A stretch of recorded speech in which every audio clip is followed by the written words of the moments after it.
gembira, ku percaya mungkin. Halo guys, jadi di sini aku Azkia Kirani Gali selaku pewawancara dari kelompok Segitiga Bermuda kelas 11-3. Sini aku sedang bersama ketua penyelenggara KPO nih guys. Dengan siapa nih Kang namanya? Aku Muhammad Ainal Mutakin dari kelas 12 MIPA 6. Oke, Assalamualaikum warahmatullahi wabarakatuh. Perkenalkan, nama saya Fahri Alfiansyah dari kelas 11-1 sebagai warga lokal. Baik, langsung saja kita ke pertanyaan yang pertama. Apa sih langkah-langkah atau proses pemilihan ketua OSIS dari mulai penjaringan, kriteria, sampai jadi calon ketua OSIS resmi, juga siapa yang menentukan atau menetapkannya? Untuk serangkaian tahapannya tadi sudah disebutkan, mulai dari penjaringan, kemudian masa kampanye atau orasi, sampai ke pengumuman. Sebelum itu ada pemungutan suara. Nah, kita menerapkan metode pemungutan suara yang dimana nantinya itu akan menjadi hasil penentu siapa pemenang atau siapa yang menjadi ketua terpilih. Kemudian untuk apa tadi? Penjaringan kriteria. Oh, siapa yang menentukan ya? Ya. Untuk siapa yang menentukan ya tadi balik lagi kita menerapkan metode pemungutan suara dan hasil suara itu akan menjadi penentu. Oke, jadi hasil suara dari warga sekolah ini menjadi menentukannya. Oke.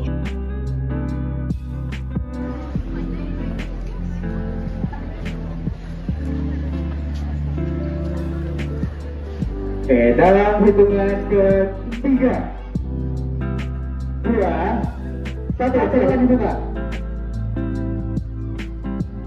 Ditunjukkan kepada umum. Oke. Kenja mendapatkan nomor urut 1, Novianti nomor urut 2, dan Robani nomor urut 3. Boleh difoto dulu teman-teman, tangannya dong. Tangannya? Sesuai nomor urutnya?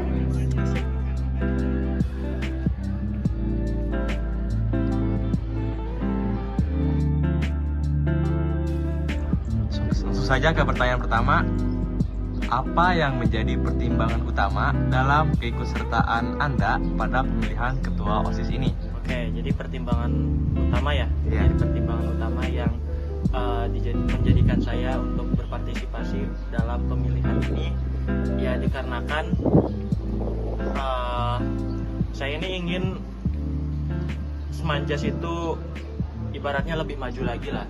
Mungkin di majunya itu dalam artian dalam segi acara gitu ya, dalam acara event apa segala macam lebih bervariasi, lebih inovatif lah gitu. Tidak hanya meneruskan dari acara-acara sebelumnya, tetapi bisa menciptakan gitu, bisa menciptakan lagi sesuatu yang baru sehingga kita sebagai warga Semanjas pun ya akan bisa selalu aktif terus gitu kalau misalkan ada acara. Jadi kan kalau acara-acara kayak sebelumnya kan kebanyakan tentang olahraga ya.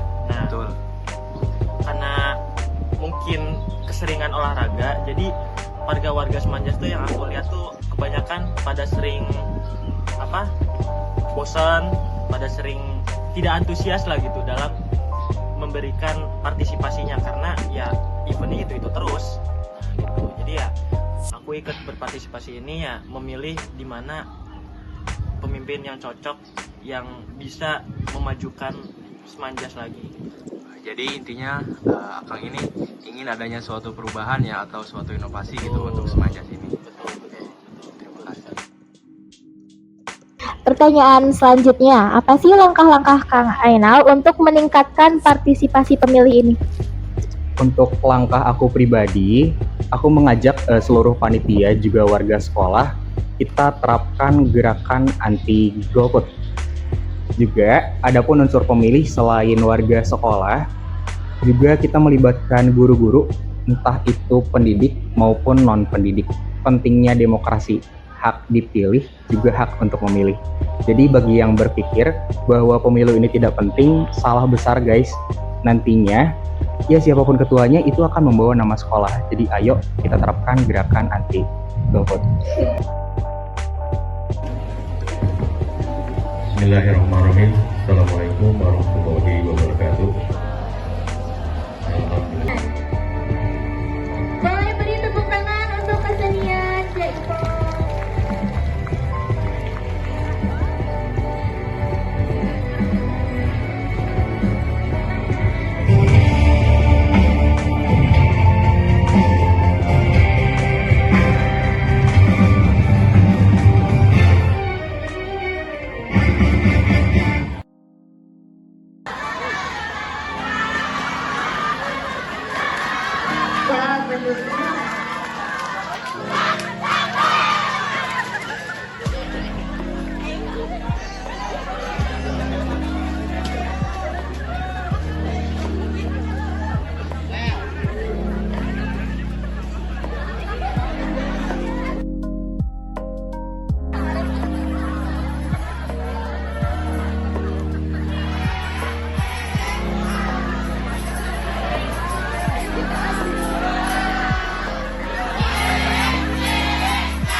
Nah ini dia saya nasihatnya.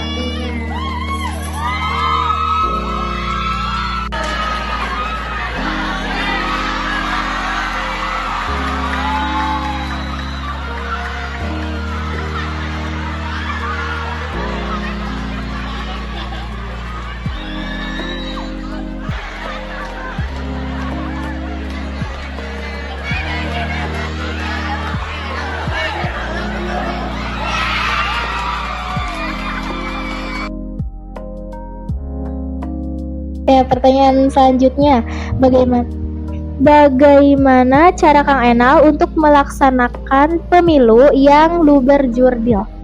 Luber dan jurdil, luas, umum, bebas, rahasia, jujur, dan adil. Nah, rahasia, kita laksanakan serangkaian tahapan pemilu raya ini, kita namakan pemilu raya, itu tidak setransparan yang Akang Ete kira.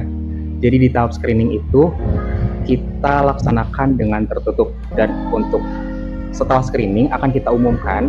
Jadi untuk yang mendaftar itu lebih dari 5 dan akan kita saring menjadi 3 calon utama ketua OSIS. Dan untuk kita sudah melangkah ke tahap screening. Setelah itu kita akan melaksanakan kampanye yang insya Allah akan kita laksanakan pada tanggal 14 Oktober tahun 2024, itu tepat di hari Senin. Oke. Lanjut saja ke pertanyaan kedua, yaitu ada kriteria apa yang Anda prioritaskan dalam menentukan pilihan ketua OSIS? Kriteria yang pertama, visi misinya bisa bisa dijangkau lah gitu oleh dirinya sendiri. Jadi tidak hanya omdo saja, tapi ya visi misinya itu tidak harus yang wah harus bikin ini, bikin anak, ini, tapi tidak bisa dicapai.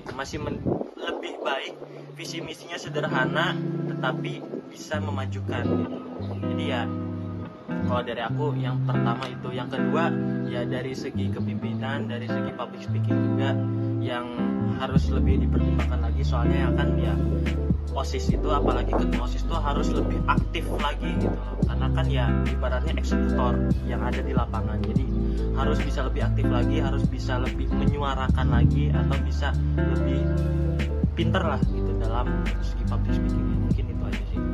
Lanjut ke pertanyaan nomor 3. Menurut kamu, bagaimana proses orasi yang dilakukan oleh para ketua OSIS?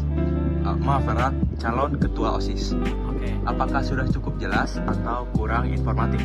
Sebenarnya dari segi orasi kemarin menurut aku sendiri informatif, bisa dikatakan informatif, tapi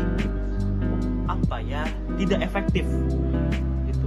Karena menurut aku sendiri tuh terlalu flat, terlalu datar dalam pembawaan dari segi setiap calonnya bahkan. Karena ya dari segi orasinya sendiri ya, dari segi public speaking aja dulu ya, masih banyak yang mungkin kurang bisa menguasai materinya, masih banyak yang ae, masih banyak yang menggunakan kata mungkin. Jadi kan kita sebagai warga semanja saja kan bingung nih mempertimbangkan ini mana nih yang yakin, mana nih yang benar-benar ingin menerapkan visi misinya yang sesungguh-sungguhnya gitu. Jadi nggak yang kayak cuma ae, cuma hanya dengan kata mungkin, tapi ya pengennya tuh ya yang emang benar-benar ya A ya A gitu. Tidak ada kata mungkin, tidak ada kata ini, tapi benar-benar setiap visi misinya itu dikuasai. Setiap materi yang ingin disampaikan, orasi yang disampaikan tuh dikuasai gitu. Itu kurangnya sih. Pertanyaan selanjutnya, kendala apa saja yang dihadapi panitia selama proses pemilihan dan bagaimana sih cara mengatasi kendala tersebut? Untuk kendala atau kontra itu pasti ada dan banyak. Salah satunya kita dari pihak panitia cukup sulit dalam membagi waktu antara akademik dan kepanitiaan.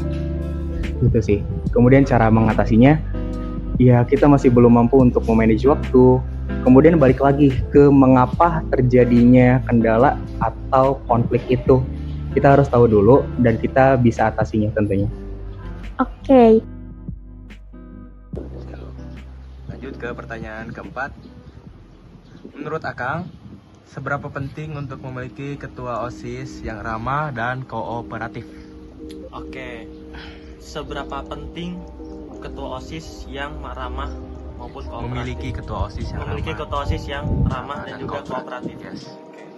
Kalau dalam segi ramah itu udah pasti, apalagi dia perwakilan dari murid mungkin ya, perwakilan dari murid, perwakilan dari satu sekolah ini, yang pastinya harus bisa ramah dikarenakan hal ini juga nanti bisa berdampak kepada di luar sekolah, bisa berdampak kepada nama sekolah. Kalau semisal ketahuan ketua OSISnya tidak ramah, kasar, abusive, segala macam, ya nantinya nama sekolah juga bisa jelek. Dikarenakan kan apalagi dia ketua OSIS yang mewakilkan nama sekolah itu sendiri. Terus juga kooperatif. Tentu harus lebih bisa kooperatif terhadap segalanya, apalagi terhadap warga Semanjas itu sendiri maupun guru-guru ya. Banyak lah gitu kalau misalkan yang pro kontra atau segala macam. Tapi ya inilah tugasnya ketua OSIS yang harus bisa lebih bijak lagi, yang harus bisa lebih tegas lagi. Jadi jangan hanya sekedar ramah, lembut, tapi di sisi lain juga harus tetap tegas. Ya yang tadi sudah aku bilang, A ya A, B ya B, tanpa ada kata mungkin, tanpa ada kata AE apa segala macam. Pertanyaan terakhir nih, menurut Kang Ainal, apakah agenda pemilu ketua OSIS dalam rangka penguatan karakter demokratis ini merupakan langkah pembiasaan yang baik bagi SMA Negeri 1 Jatisari? Tentunya sangat baik kita mengajak generasi muda untuk menjadi kritis dan menjadi pemilih yang cerdas. Kita juga benar-benar menerapkan suara demokratis juga dalam kegiatan pemilu ini. Itu didukung oleh adanya P5 kan, didukung oleh adanya P5. Jadi ya selain itu kita menerapkan gerakan anti golput dan kita bagaimana sih supaya Luber dan Jurdil selain offline kita juga mempublish serangkaian tahapannya melalui online seperti itu. Lanjut ke pertanyaan terakhir. Harapanmu untuk ketua OSIS terpilih periode selanjutnya? Harapan aku semoga ya apapun visi misi yang ingin dipaparkan semoga bisa terlaksana. Minimal satu aja visi misi yang bisa terlaksana, yang memang bisa kita rasakan secara utuh, benar-benar kita rasakan, benar-benar kita nikmatin gitu loh. Jadi jangan hanya sekedar omdo saja yang kemarin dipaparkan pada debat, yang kemarin dipaparkan pada orasi. Semuanya itu harus benar-benar kerja nyata lah. Kita tuh tidak hanya butuh omongan tetapi pembuktian. Itu aja sih. Oke, terima kasih untuk Kang Fahri. Terima kasih atas waktunya. Nah, jadi itu dia guys jawaban dari Kang Ainal terkait pertanyaan-pertanyaan yang telah diajukan. Mari kita Terangkan gerakan anti golput. Terima kasih, bye.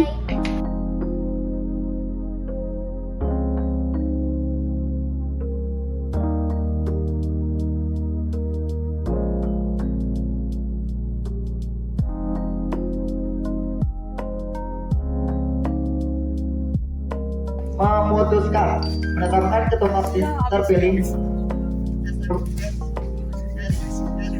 SMAN 1 Jatisari masa bakti 2024-2025. Ketua terpilih nama Novianti dengan 468 suara, kelas 11-5, nomor urut 02. Ketetapan ini berlaku sejak ditetapkan dan akan ditinjau kembali jika di kemudian hari mendapat kekeliruan. Ditetapkan di SMA N1 Jatisari pada tanggal 13 30 Oktober 2024.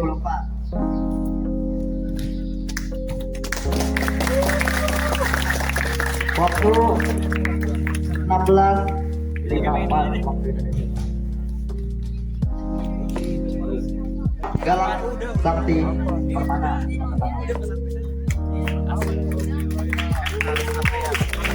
Sekretaris Kabita Virus Kabita Keisha Urina.